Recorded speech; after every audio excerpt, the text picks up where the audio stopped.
Hello दोस्तों, तो आज की इस वीडियो में हम सॉल्व करेंगे कक्षा 10 एनसीईआरटी गणित प्रश्नावली 6.5 का छठा क्वेश्चन। पिछली क्लास में हमने 5 नंबर तक क्वेश्चन सॉल्व कर लिया है, जिसका लिंक आपको इस वीडियो के डिस्क्रिप्शन में मिल जाएगा। आप वहां से जाकर प्लेलिस्ट वाइज देख सकते हैं। तो छठा क्वेश्चन है, एक समबाहु त्रिभुज ABC की भुजा 2a है, उसके प्रत्येक शीर्ष लंब की लंबाई ज्ञात कीजिए। समबाहु त्रिभुज की बात करता है तो समबाहु त्रिभुज में जो भुजाएं होती हैं वो तीनों आपस में बराबर होती हैं। ठीक है, तो भुजा कितनी दे रखी है, 2a है, और हमें क्या ज्ञात करना है, उसके प्रत्येक शीर्ष लंब की लंबाई हमें निकालना है। ठीक है, तो यहाँ पे हम समबाहु त्रिभुज की आकृति बना लेते हैं।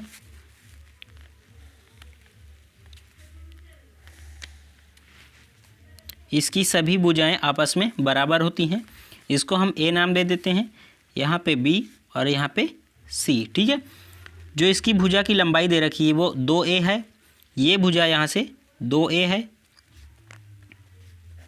जब आपस में सभी बराबर होती हैं तो तीनों 2a हो जाएंगी, और ये भी 2a हो जाएगी,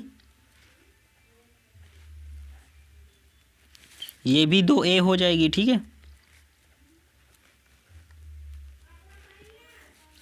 अब देखो, इस शीर्ष से हम इस BC भुजा पे शीर्ष लंब देंगे।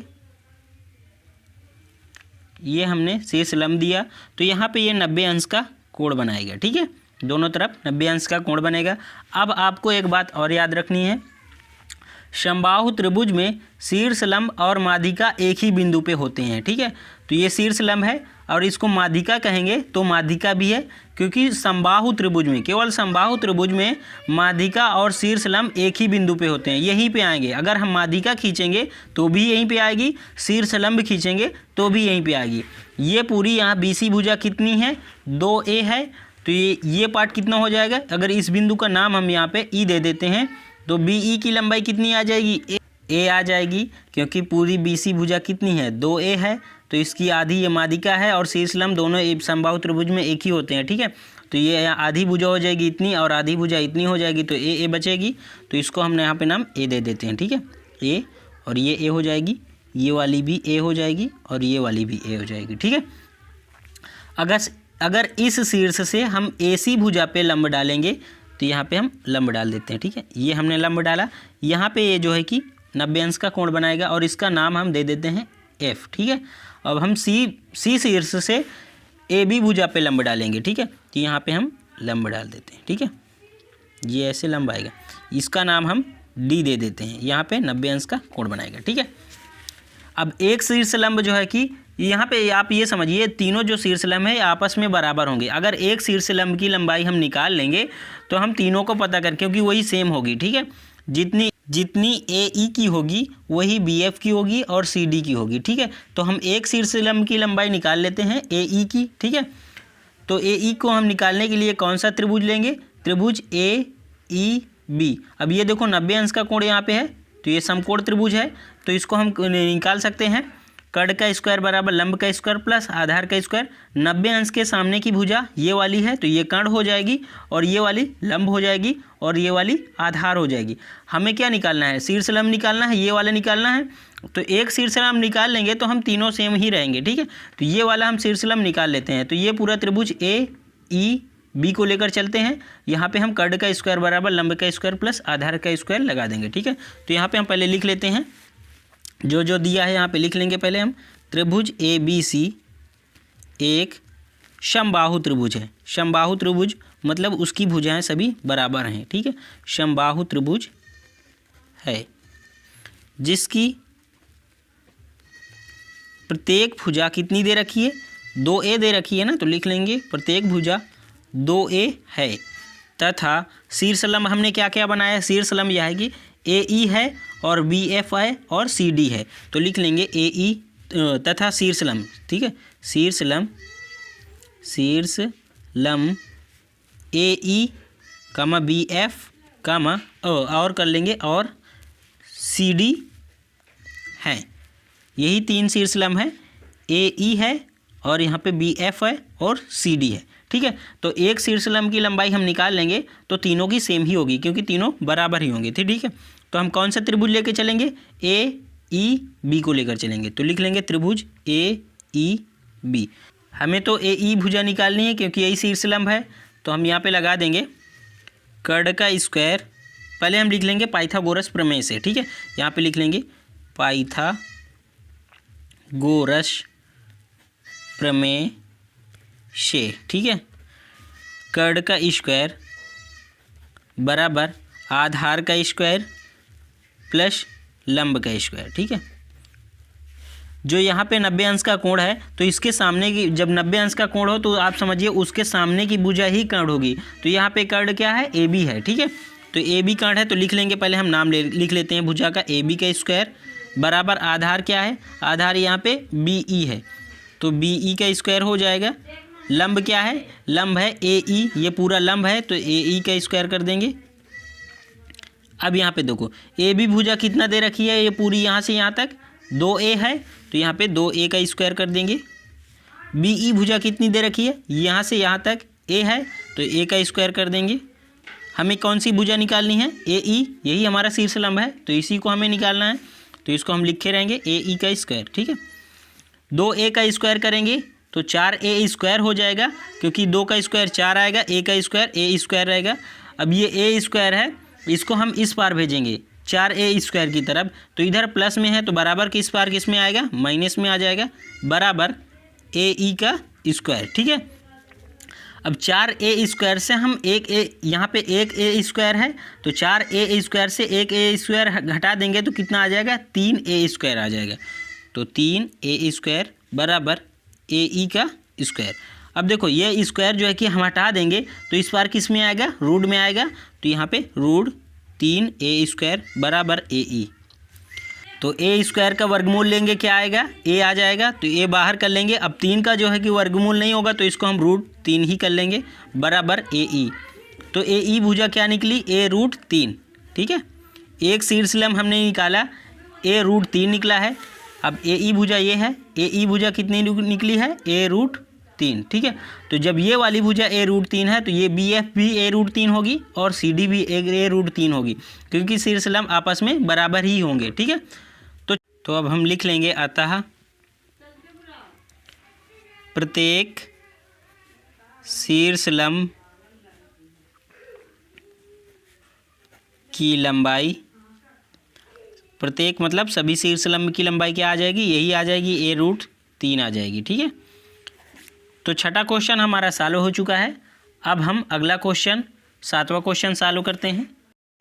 तो 7वां क्वेश्चन है, सिद्ध कीजिए कि एक समचतुर्भुज की भुजाओं के वर्गों का योग उसके विकर्णों के वर्गों के योग के बराबर होता है।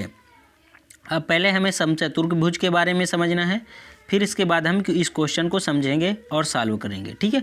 तो चलिए समझते हैं। तो 7वां क्वेश्चन है, आकृति हम बना लेते हैं समचतुर्भुज की।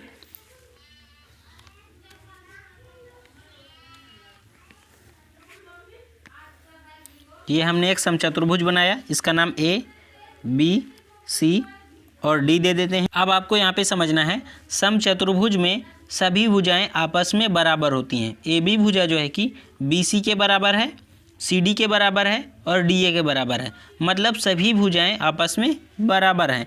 अगर इस भुजा को नाम हम, इस भुजा यहाँ से यहाँ तक ए बी भुजा की लंबाई हमने ए दे दी, ठीक है, मतलब ए बी भुजा की लंबाई क्या है, ए है, तो ये सभी भुजाओं की लंबाई क्या हो जाएगी, वो ए हो जाएगी। जैसे बी सी भुजा की लंबाई क्या हो जाएगी, ए हो जाएगी, सी डी भुजा की लंबाई क्या हो जाएगी, ए हो जाएगी, या ए डी भुजा की लंबाई क्या हो जाएगी, ए हो जाएगी, क्योंकि सभी भुजाएं आपस में बराबर हैं, ठीक है।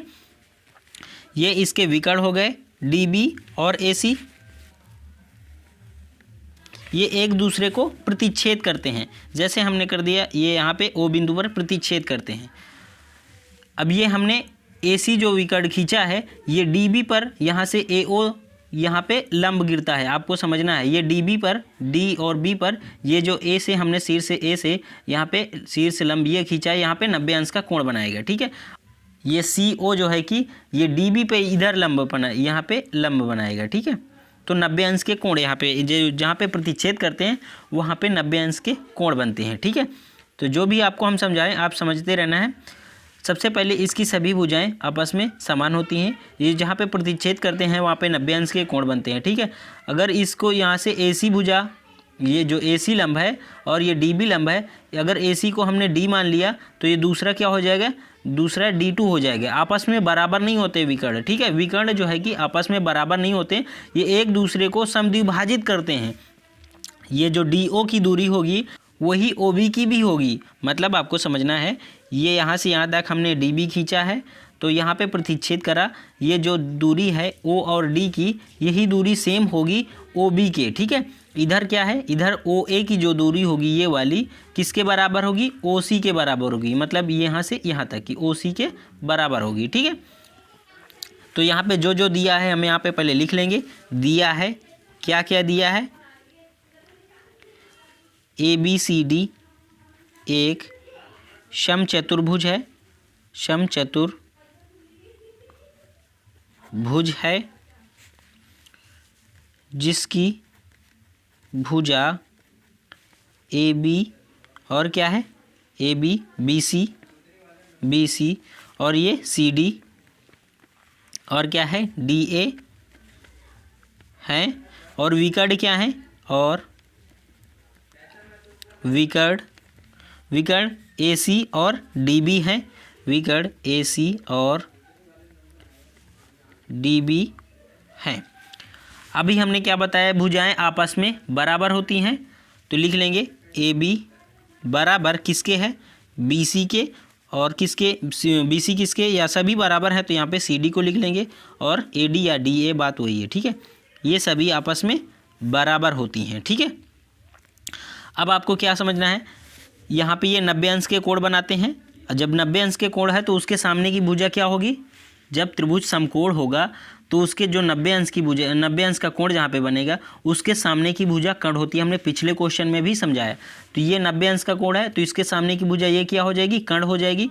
यहाँ पे ये 90 अंश का कोण है तो इसके सामने की भुजा ये वाली क्या हो जाएगी, कर्ण हो जाएगी। ये वाली इसमें कर्ण हो जाएगी, ये वाली इसमें कर्ण हो जाएगी।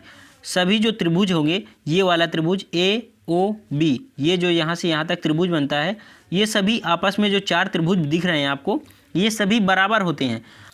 तो हमें अब सिद्ध क्या करना है, आप ये समझिए। हमें सिद्ध करना है एक समचतुर्भुज की भुजाओं के वर्गों का योग। भुजाएं क्या हैं, AB है, BC है और CD है और DA है। भुजाओं के वर्गों, जैसे यहाँ पे हमने इस भुजा को यहाँ से A मान, यहाँ की दूरी कितनी है, AB भुजा की A, तो भुजाओं के मतलब A का स्क्वायर, भुजा इसका ये वाली भुजा के इसको भी A हो जाएगी क्योंकि सभी बराबर हैं। तो ये A स्क्वायर भुजाओं के वर्गों का योग, मतलब A square A square A square A square, चारों को हम जोड़ लेंगे। बोल रहा है ना, इसमें समझो फिर से। एक समचतुर्भुज की भुजाओं के वर्गों का योग, जो भुजा है AB BC CD और DA, ये A है, सभी A भुजा के बराबर हैं क्योंकि हमने यहाँ से यहाँ तक क्या माना है, ये पूरी बीच की दूरी कितनी है, A है। तो भुजाओं के वर्गों का योग मतलब A भुजा, इसका वर्ग क्या हो जाएगा, A स्क्वायर हो जाएगा। ये भुजा जो A होगी इसका भी वर्ग A स्क्वायर हो जाएगा, इसका भी A स्क्वायर हो जाएगा, इसका भी A स्क्वायर हो जाएगा। फिर सभी का हमें योग करना है। योग बोल रहा है ना, A square plus A square plus A square plus A square, कितनी बार, 4 बार आएगा। तो जोड़ देंगे तो क्या आ जाएगा, 4A स्क्वायर आ जाएगा, ठीक है। हमने जब भुजा को हम A स्क्वायर मान रहे हैं, अगर हम भुजा को A नहीं मान रहे हैं, A नहीं मान रहे हैं, तो ये पूरी भुजा क्या हो जाएगी, AB square plus BC square plus CD square plus DA square. आप मान सकते हैं, नहीं भी मान सकते हैं, आपको समझना है, ठीक है। अगर आप नहीं मान रहे हैं यहाँ पे AB बराबर A, तो आपको क्या करना है, AB स्क्वायर जो सिद्ध करना है, पहले यहाँ पे आपको मैं लिख दे रहा हूँ, ठीक है। AB स्क्वायर प्लस ये भुजा क्या हो जाएगी, BC का स्क्वायर, ये भुजा क्या हो जाएगी, CD का स्क्वायर प्लस ये भुजा क्या हो जाएगी, AD का स्क्वायर। भुजाओं के वर्गों का योग हो गया, ठीक है। अब आगे क्या बोलता है, आगे उसके विकर्ण के वर्गों का योग। उसके विकर्ण क्या है, AC है और DB है। तो AC का स्क्वायर, विकर्ण के वर्गों, विकर्ण के वर्ग कर दिया हमने, का योग, विकर्ण और कौन सा विकर्ण है, और DB विकर्ण है, इसका भी हमने योग कर दिया और वर्ग कर दिया। इतना हमें सिद्ध करना है, ठीक है। तो अब हम यहाँ पे लिख लेंगे सिद्ध करना है। अगर हम भुजा को ए मान लेते, ये जो हमने भुजा ए बी बराबर ए माना है, तो यहाँ पे ए स्क्वायर आएगा, इसकी जगह भी ए स्क्वायर आएगा, इसकी भी जगह ए स्क्वायर आएगा, इसकी भी जगह ए स्क्वायर आएगा, क्योंकि सभी भुजाएं बराबर हैं। तो ए स्क्वायर जोड़ करके आ जाएगा 4a स्क्वायर आ जाता है। ठीक है, अगर आप नहीं मान रहे हैं, भुजा का सीधा नाम लिख रहे हैं, तो आप सीधा नाम से भी लिख सकते हैं। ठीक है, हमें क्या सिद्ध करना है, यही चीज़ सिद्ध करना है, ए बी का स्क्वायर प्लस बी सी का स्क्वायर प्लस सी डी का स्क्वायर प्लस ए डी का स्क्वायर बराबर क्या सिद्ध करना है, ए सी का स्क्वायर प्लस डी बी का स्क्वायर। ठीक है, यह हमें पूरा सिद्ध करना है। ठीक है, तो यहाँ पे हम सिद्ध करते हैं।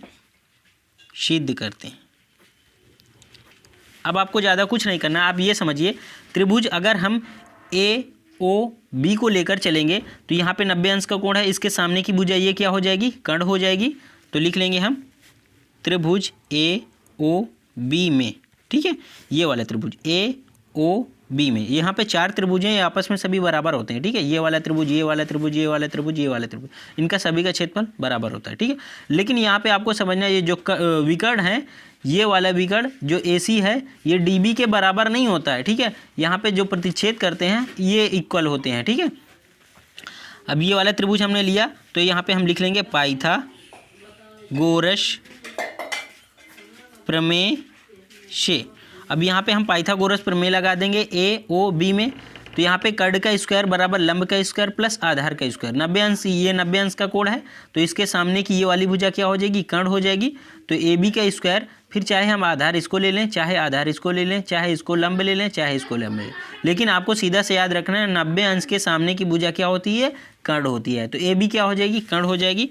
तो लिख लेंगे ए बी का स्क्वायर बराबर, अब आधार चाहे इसको ले लें, चाहे आधार इसको ले लें, दोनों को लिख लेते हैं, ओ बी का स्क्वायर प्लस ओ ए का स्क्वायर, ओ बी का स्क्वायर प्लस ओ ए का स्क्वायर। ठीक है, तो ए बी भुजा क्या है, अब नाम यहाँ पे ए नहीं लिखेंगे, हमने आपको समझाने के तौर पे ही लिखा है। तो ए बी का स्क्वायर लिख लेंगे, ए बी का स्क्वायर ओ बी। अब ओ बी की देखो कि यहाँ पे कहाँ से है, ओ और बी यहाँ तक की है। अगर इस पूरी भुजा को हम ले लेंगे डी बी का आधा ही तो ओ ही है, क्योंकि ये यहाँ से ओ बी और डी बी ओ डी जो है कि बराबर हैं, यहाँ से ओ डी और ओ बी जो है कि बराबर हैं। तो हम यहाँ पे अगर पूरी भुजा ले लेंगे, डी बी ले लेंगे, तो इसका आधा होगा ना ओ बी। देखो समझो, ओ बी मतलब डी बी बटे 2, मतलब डी बी का आधा ओ बी है ना, ये पूरी भुजा डी बी है, इसका आधा यहाँ से यहाँ तक है, बटे इसका स्क्वायर कर देंगे। ठीक है, अब ओ ए, यहाँ से देखो ओ ए सी का आधा है ना ओ ए, तो यहाँ पे लिख देंगे ए सी बटे 2, ए बी स्क्वायर बराबर, अब देखो इसको अलग अलग करेंगे तो ये डी बी का स्क्वायर बटे 2 का स्क्वायर करेंगे 4 आ जाएगा, प्लस ए सी का स्क्वायर बटे 4 आ जाएगा। अब इसका एलसीएम 4 ही होगा, तो यहाँ पे डायरेक्ट हम यहाँ पे तिर्यक मल्टीप्लाई कर देंगे, तो क्या आ जाएगा, 4ab स्क्वायर बराबर db का स्क्वायर प्लस ac का स्क्वायर। यही हमें इसमें सिद्ध करना था। ठीक है, अब देखो AB की जगह हम क्या लिख सकते हैं, AB की जगह हम BC भी लिख सकते हैं, CD भी लिख सकते हैं। ये देखो AB की जगह हम BC लिख सकते हैं, CD लिख सकते हैं, AD लिख सकते हैं। तो यहाँ पे इसको हम ABC भी बोल सकते हैं, CD भी बोल सकते हैं, DA बोल सकते हैं। 4 लगा है, तो मतलब ये भुजा अगर AB बराबर, हमने क्या माना, हमने अब शुरू में भी बताया है, अगर AB बराबर A मान रहे हैं हम, तो सभी भुजाओं की लंबाई क्या हो जाएगी, A हो जाएगी। अगर इसको अब हम अलग अलग करना चाहें तो यहाँ पे अलग अलग आप कर सकते हैं, लेकिन यहाँ पे 4 हटाना होगा आपको। फिर आप कर सकते हैं AB का स्क्वायर प्लस BC का स्क्वायर प्लस CD का स्क्वायर प्लस DA का स्क्वायर, क्योंकि सभी भुजाएं बराबर हैं। अगर आप A मान रहे हैं तो यहाँ पे 4a स्क्वायर बराबर, इसको आप D1 D2 भी कर सकते हैं। तो यहीं तक हमें सिद्ध करना था। मैंने कोशिश काफ़ी की आपको समझाने की, तो यहीं तक हम आज क्वेश्चन रखते हैं। अगला 8वां क्वेश्चन हम अगली वीडियो में सॉल्व करेंगे। वीडियो अच्छी लगी है तो वीडियो को लाइक कर देना, और चैनल को नहीं सब्सक्राइब किया है तो चैनल को सब्सक्राइब करना है। आपको इन क्वेश्चन में प्रैक्टिस ही करनी है। ठीक है, तो चलिए ठीक है।